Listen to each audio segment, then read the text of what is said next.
Hello, me again. Remind me never to do that again. Christ. Hello. Today I want to talk to you about a technique that I've used over lots of years of my life that has helped me achieve a lot of goals that I've set out to achieve.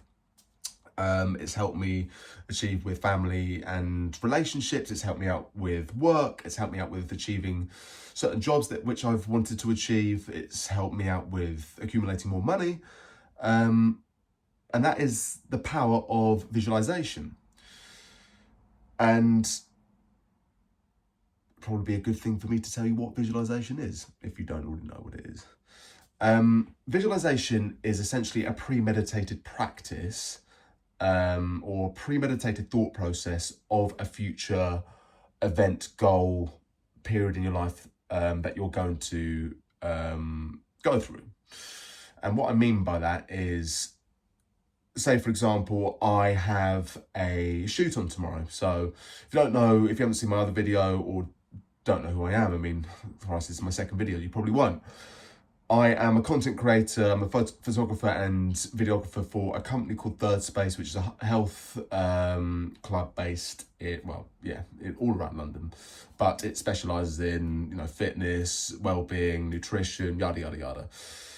However, I have a shoot with a few PTs tomorrow in Canary Wharf, and what I usually do is visualise what is going to happen that day, or what will most likely happen that day. Of course, you can't tell the time, go forward in time, and you don't have a crystal ball. This isn't a crystal ball, but in a weird way, to me, it kind of is, because I can premeditate certain avenues that following day may premeditate those certain avenues, and even though some of them, of course, will be wrong, of course they will, I have a understanding and understanding of what that day could, how it could look, essentially. So yeah, going back to the example, I haven't shot with these two PTs before. However, I know one of the PTs follows a few boxes that I follow. And that's something for me to kind of bring up when we're chatting in downtime, and when I'm trying to develop rapport with that person.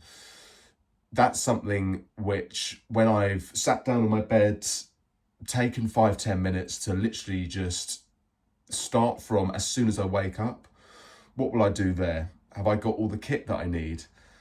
I realised that I hadn't got all the kit that I need, and I need to prepare all my cameras, my lenses, lights, stands, tethering cables, but I forgot that tethering cable. If you don't know what a tethering cable is, it basically tethers from the camera to a laptop, and that sends information to the laptop so I can see the image that I've just taken in a bigger proportion, essentially. It's critical that I have that one cable. I do have a backup one, but that one is broken, so it's not doing its job properly, or I'm not doing my job properly by not keeping it in full whatever, you know what I mean. But I forgot to pack that one, essentially, and I figured that out through literally, again, like I just said, from sitting in my bed, going over the motions of what to expect on that day. So there you have number one.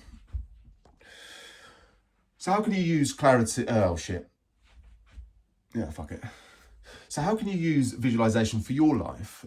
It starts with clarity. That's what essentially visualization is. It's just giving you more clarity.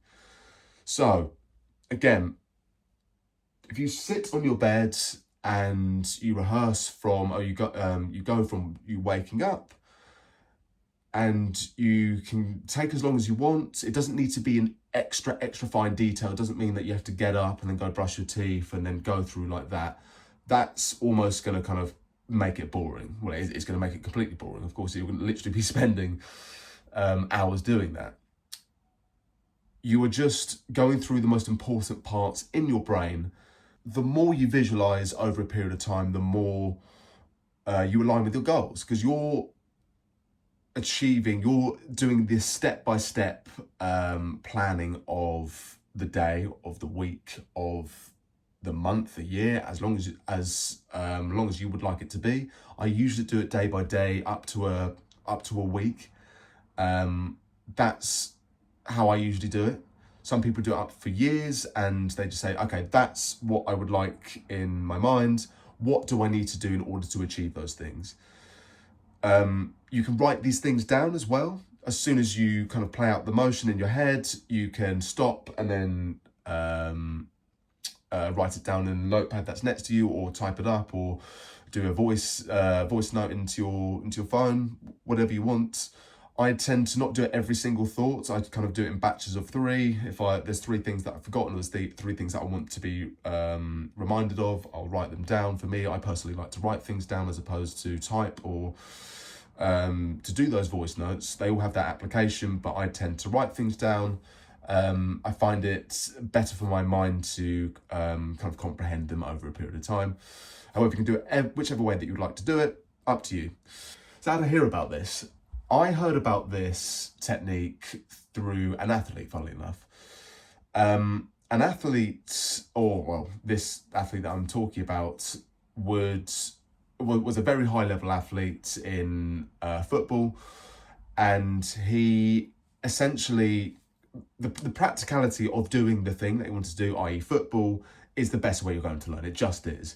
However, when he had a spare moment, before a game or even after a game, he would visualize what's going to happen. He would even act out to a certain degree the movements that he's going to take against another player, which he knows is proficient in, let's say, tackling or shooting or whatever it is, how he would navigate the way that he played around these other players and how he would navigate around the whole game itself.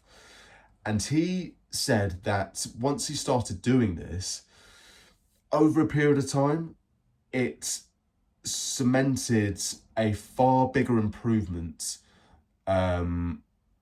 within his overall game plan and overall way of how he played the game, to such an extent that he never went back. He does this always before a football game, after a football game. Again, I haven't spoken to him in years, but this is someone who was playing at a high level. And